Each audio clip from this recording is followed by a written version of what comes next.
gray wall with like stains on it.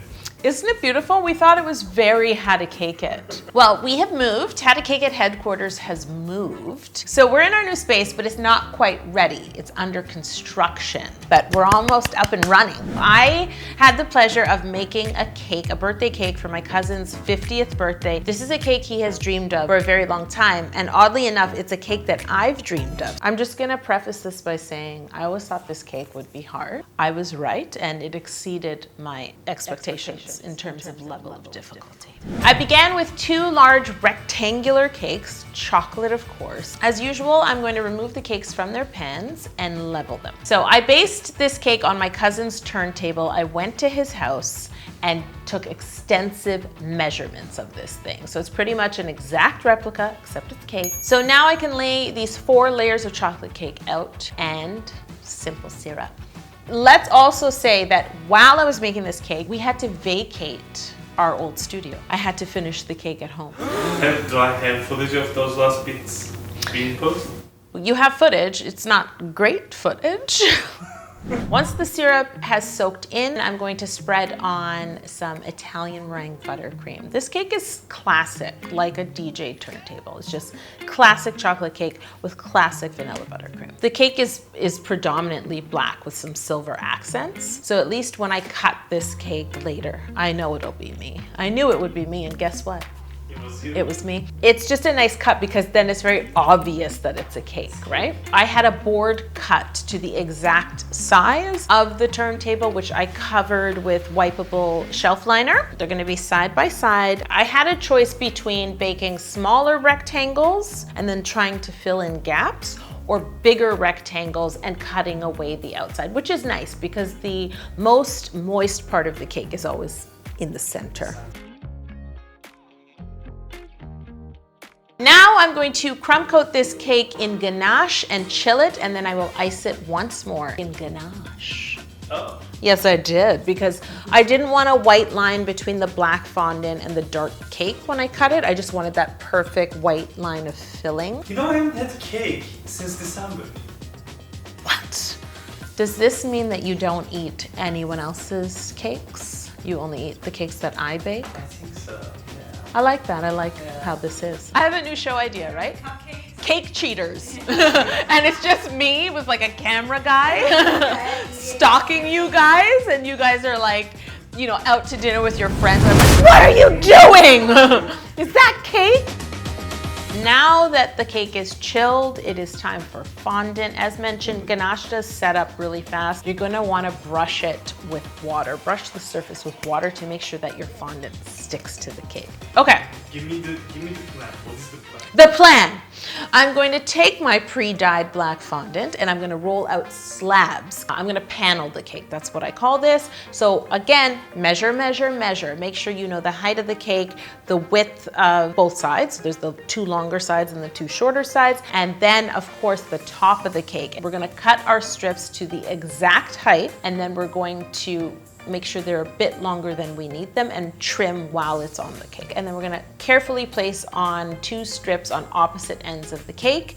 Use a fondant smoother to really press them in place. And then with a sharp paring knife, we're gonna cut away the excess fondant so it's flush with the sides of the cake. Now I'm gonna cover the other 2 sides, same idea. We're cutting it to the exact height, a little bit longer, smoothing these sides onto the cake, and then again using the knife to trim away the excess.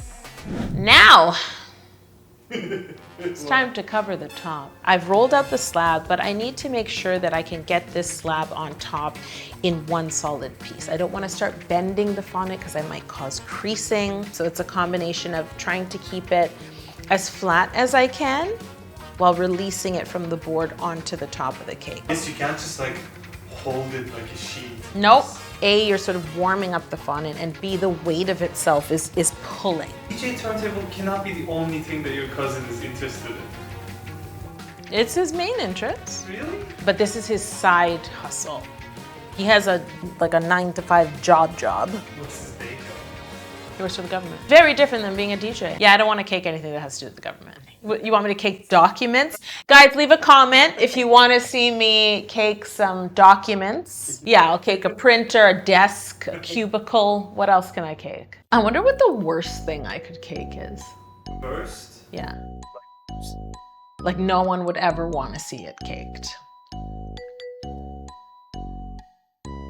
I've made a black rectangle. Thanks for joining me.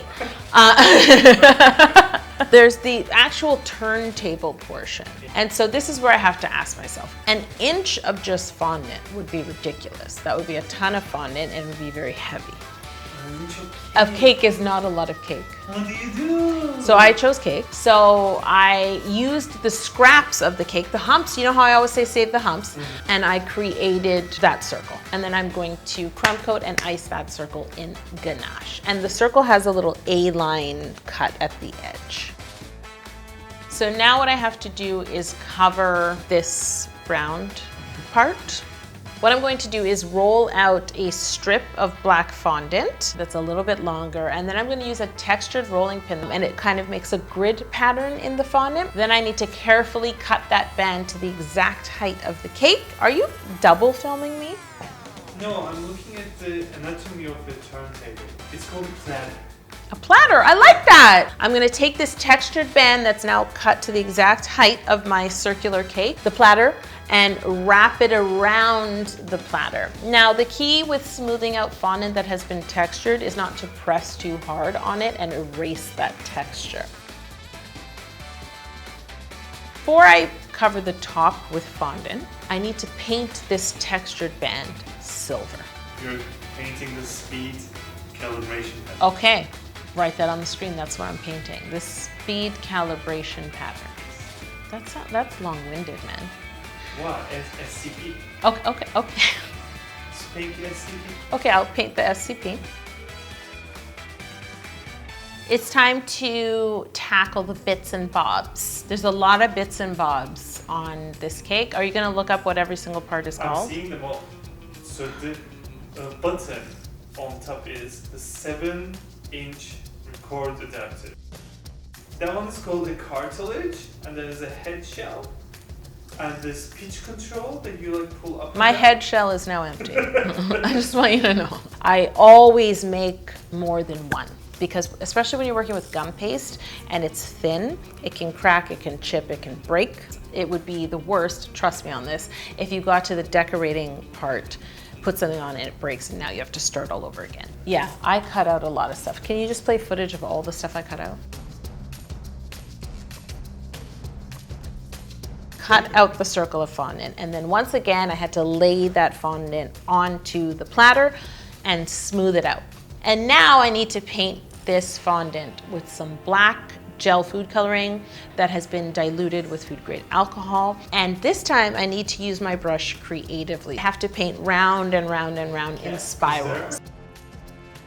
Honestly, when we left the studio and I packed up the cake as well as all the bits and bobs to take home, I had a moment of thinking I would not get through this. A, because I thought, wow, now I have to make this in my house, which is not equipped for cake making. And then just the difficulty level of this cake itself was defeating me, absolutely defeating me. This cake has some added pressure that a lot of the cakes on How to Cake It don't normally have. It's for someone. It's for someone I know, and I will be present. It made me 4 times as nervous. Oh wait, I haven't even talked about the arm.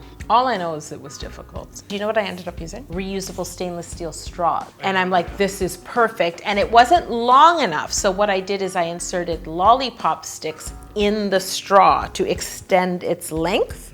And now this is perfect. And the other reason this is great is, you know, people, I suppose there's an argument for then it's not all edible. In truth, anytime you see things like this on a cake, nothing is all edible. And even with boards in it. That's what I was gonna say. Any cake with structure has boards, has dowels. Those things are not edible. So at this point, I'm in my basement and I'm filming this. This footage is filmed with an iPhone. And do you know that our iPhone, like, it stopped recording? It filled up, so then I had to start using my phone, which is like 2 generations behind. Okay, so you guys it's gonna be a whole, you're gonna see a declining, this process is like, you know how the cake goes from nothing to something? The footage is gonna go from something to nothing.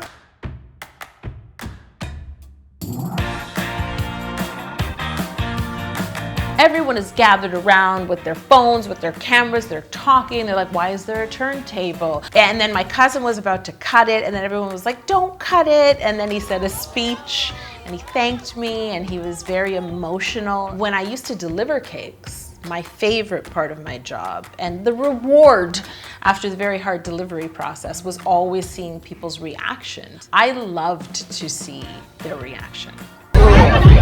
Wow, that is so dope, Yolanda. That is so dope. We can't eat that cake. Okay, guys, I promised you a tour, so let's go. Come on this Blair Witchy tour. Come this way, please. That is just filled with things. And now this is the very pink hallway. Look at my oven on its side. You're gonna stand soon, I promise. So this is gonna be our new prep kitchen. Okay, now look at this. The set will be over there. We have a pile of garbage and paint cans. And I'll be like, welcome to How to Cake It. Okay guys, so for the next few weeks, you're gonna see episodes that we already shot in our last studio, but then we're gonna start shooting in here. New cakes, new things, new studio, new everything. Old me.